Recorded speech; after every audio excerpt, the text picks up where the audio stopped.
दोस्तों Indian railway finance corporation limited यानी IRFC की बात करें तो वो घड़ी आ गई है जिसका हमें इंतजार था। यानी क्वार्टर 3 की डेट हमारे सामने आ चुकी है। किस तरह से रिजल्ट रह सकता है और क्या रिजल्ट की संभावना बनेगी उसको समझेंगे इस वीडियो के माध्यम से।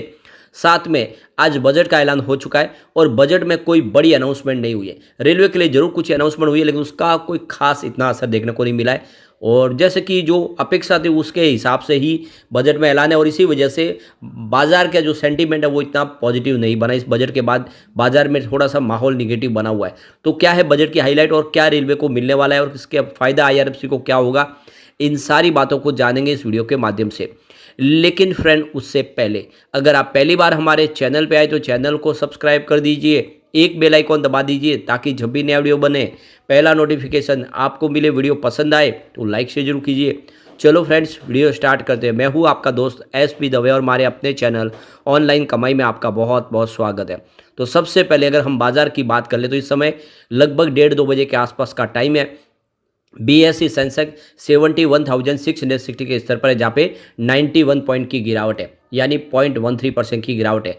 अब आप देख सकते हो कि जो बाजार की जो शुरुआत है वो पॉजिटिव हुई थी। अब देख सकते हो कि 100-150 पॉइंट की शुरुआत पॉजिटिव के साथ हुई और इंट्राडे में देखें तो आज 72,000 का स्तर भी हमने छुआ। बाजार में जब बजट का ऐलान शुरू हुआ उसके बाद देखें तो पूरा बजट होने के बाद यहाँ पे दबाव देखने को मिला है और इस समय गिरावट का थोड़ा सा माहौल है क्योंकि जो अपेक्षा थी उस अपेक्षा के अनुरूप बड़े अनाउंसमेंट तो नहीं हुए।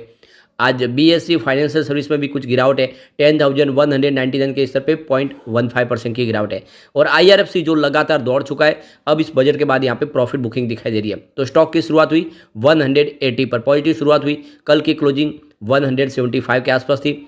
इंट्राडे में 183 का हाई भी बना है लेकिन जो लो है वो 168 का है और इस समय स्टॉक बिल्कुल निचले लेवल की तरफ है 170 के आसपास जहाँ पे 2.65% की गिरावट है और बिल्कुल यहाँ पे प्रॉफिट बुकिंग दिखाई दे रही है। और उसके पीछे वजह है ज़बरदस्त बनी हुई तेजी। पिछले 6 महीने में देखा तो इसने 325% का बम्पर रिटर्न दे दिया है। 40 रुपीज़ के आसपास स्टॉक था 1 अगस्त 2023 को, जो स्टॉक आप देख सकते हो कि 192 तक पहुँचा है। काफ़ी ज़बरदस्त दौड़ लगा चुका है और ऐसे में प्रॉफिट बुकिंग तो बिल्कुल आनी ही थी। अब यहाँ पे पिछले 1 महीने के हिसाब से भी देखें तो 71% का इसने बम्पर रिटर्न दिया है। 100 के आसपास जो स्टॉक था वो स्टॉक इस समय 172 तक है और 192 तक जाके आ चुका। कह सकते हैं कि पिछले 1 महीने में ही लोगों के पैसे इसने डबल किए। वॉल्यूम आज ज़्यादा है। पिछले 1 महीने पहले इसका 19 करोड़ का वॉल्यूम था, 4 करोड़ की डिलीवरी उठाई गई थी। 1 वीक पहले 9 करोड़ का वॉल्यूम होता, 3 करोड़ की डिलीवरी उठाई गई थी और कल भी 9 करोड़ का वॉल्यूम होता, 3 करोड़ का ही डिलीवरी बेस काम हुआ। लेकिन आज 1 बजे के आसपास ही 15 करोड़ का ज़बरदस्त वॉल्यूम हो चुका है। वॉल्यूम में फिर से एक बड़ा जंप देखने को मिल रहा है।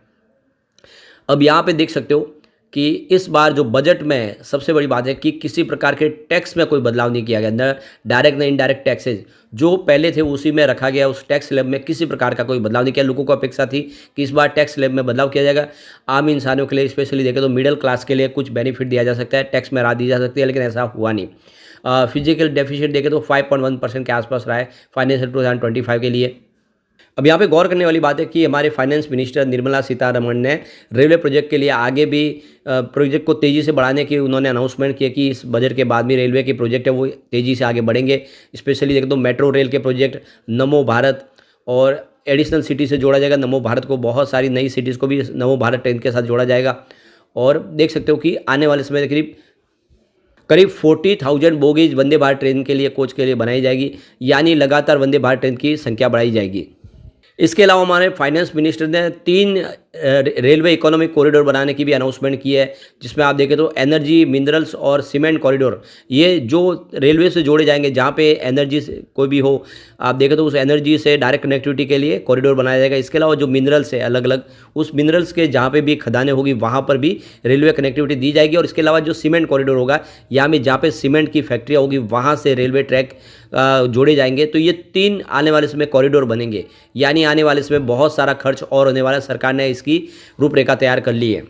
तो ये जो प्रोजेक्ट होंगे पीएम गति शक्ति योजना के तहत आने वाले समय कंप्लीट करेंगे, जिसमें मल्टी मॉडल कनेक्टिविटी दी जाएगी और जिससे लॉजिस्टिक को आसान किया जा सके और समय पे जितने भी आप देखें जो मिनरल्स है या फिर जो भी आप देखें सीमेंट के प्रोडक्ट है वो समय पे पहुंच पाए अपनी जगह, जिससे कॉस्ट है रिड्यूस हो जाए।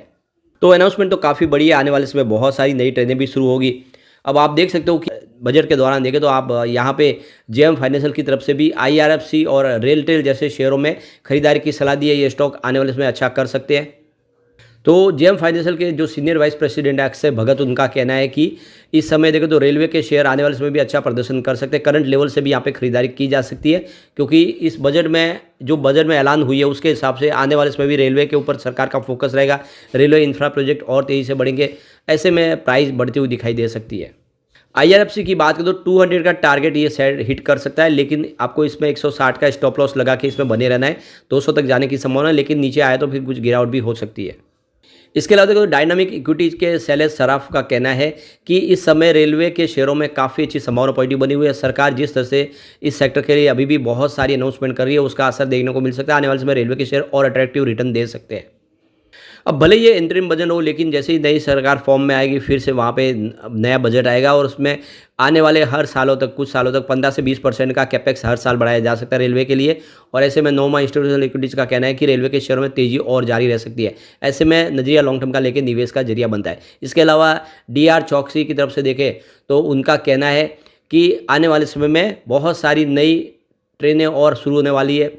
वंदे भारत ट्रेन जो आने वाले वंदे भारत स्लीपर भी आएगी, तो काफ़ी कुछ बदलने वाला है। बहुत सारी अमृत भारत ट्रेन भी आएगी। ऐसे में रेलवे में तेज़ी का दौर शुरू रहेगा। अब यहाँ पे IRFC ने अपने Q3 के रिजल्ट के लिए डेट का ऐलान कर दिया है। 9 फरवरी फ्राइडे के दिन रिजल्ट हमारे सामने होगा, यानी अब समय आ चुका है, काफ़ी कम समय बाकी है। तो इस रिजल्ट के दौरान देखें तो कंपनी अपने क्वार्टर रिजल्ट यानी ये जो दिसंबर का रिजल्ट और साथ में 9 महीने के जो रिजल्ट है उन सात को दोनों रिजल्ट साथ में डिस्कस करने वाली है। और कंपनी अपनी एसेट और लाइबिलिटीज़ के बारे में भी उसकी सारी जानकारी देगी। कंपनी का सेहत कैसी है, कैसा बिजनेस है आगे का। सबसे जो बड़ी बात है कि इनसाइडर ट्रेडिंग के लिए ट्रेडिंग विंडो क्लोज है, जो देख सकते हो कि 1 जनवरी से इसको क्लोज किया गया था, लेकिन अभी ये 12 फरवरी को खुल जाएगी। और उसके बाद जो कंपनी से संबंधित लोग हैं, चाहे बोर्ड के सदस्य हो या फिर दूसरे एम्प्लॉयज़ हो, सब अपनी नॉर्मल ट्रेडिंग शुरू कर पाएंगे और ट्रेडिंग विंडो 12 फरवरी से खुल जाएगी। अब हम पिछले रिजल्ट की बात करें तो दिसंबर 2022 में 6,222 करोड़ का इनका रिवेन्यू था, जो सितंबर में बढ़ के 6,767 करोड़ तक पहुंच गया है। तो काफ़ी अच्छा रिवेन्यू बढ़ा है। और इस बार जिस तरह से काफ़ी अच्छा बिजनेस इनका बढ़ा है, इन्होंने काफ़ी फंड प्रोवाइड किया अलग अलग रेलवे की इंफ्रा कंपनियों को, उस हिसाब से इस बार भी रिवेन्यू बढ़ने की पूरी उम्मीद है। प्रॉफिट की बात करें तो दिसंबर 2022 में 1,633 करोड़ के आसपास था, जो सितंबर 2023 में कम होकर 1,550 करोड़ के आसपास आया। तो देख सकते हो कि पिछले क्वार्टर में प्रॉफिट नीचे आया। इस बार आशा करें कि प्रॉफिट बढ़ेगा। और वैसे देखें तो बिजनेस लगातार तो ऐसे बढ़ ही रहा है। नेटवर्थ बहुत तेज़ी से बढ़ रहा है। 2019 में जहाँ पे 25,029 करोड़ का टोटल इनका नेटवर्थ था, वो देख सकते हो कि 2023 में 45,470 करोड़ तक पहुँच गया। ज़बरदस्त बढ़ गया है नेटवर्थ।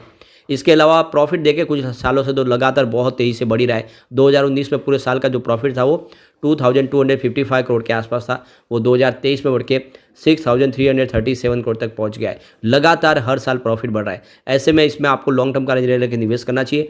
आने वाले समय IRFC आपको मालामाल कर देगा, क्योंकि पिछली बार भी बजट के ऐलान के बाद स्टॉक नीचे आया था और अब ये बजट का ऐलान हो चुका, तो हो सकता है यहाँ पे कुछ स्टॉक नीचे आए। डीप में खरीदारी के बारे में सोचे तो यहाँ पे एक बार हम इसके पीवट लेवल को चेक कर लेते हैं। तो यहाँ से अगर गिरावट होती है तो 168 का पहला सपोर्ट है, ये टूटा तो 161 तक स्टॉक जाता हुआ दिखाई देगा। गिरावट और जारी रही तो फिर 157 तक जाने की संभावना, स्टॉक 150 के आसपास आ सकता है और उस लेवल पे मिले तो फिर से खरीदारी भी की जा सकती है। पॉजिटिव माहौल बना तो 179 का फर्स्ट रेजिस्टेंस है, इसको पार करते ही 183 तक स्टॉक जाएगा और एक बार इस लेवल तक पहुँच गया तो फिर 190 तक जा सकता है। तो यहाँ पर देख सकते हो कि इंट्राडे में 183 तक जाके आया है। तो कुल मिला के देख सकते हो कि अभी फिलहाल दोनों तरह का माहौल बना हुआ, काफ़ी अच्छी खरीदारी भी हो रही है, लेकिन प्रॉफिट बुकिंग दिखाई दे रही है। तो ऐसे में शॉर्ट टर्म इन्वेस्टर तो थोड़ा सा प्रॉफिट बुक कर ही सकते हैं। बाकी लॉन्ग टर्म इन्वेस्टर इसमें बने रहे बिना चिंता किए, ये आने वाले समय आपको मालामाल कर देगा। लेकिन फ्रेंड, कोई भी इन्वेस्टमेंट करने से पहले अपने फाइनेंशियल एडवाइजर से बढ़वे ले ले या अपना खुद का रिसर्च करें, क्योंकि मैंने वीडियो आपके एजुकेशनल पर्पज़ के लिए ही बनाए। वीडियो पसंद आए तो लाइक से जरूर कीजिए और चैनल को सब्सक्राइब कर दीजिए। Thank you friend.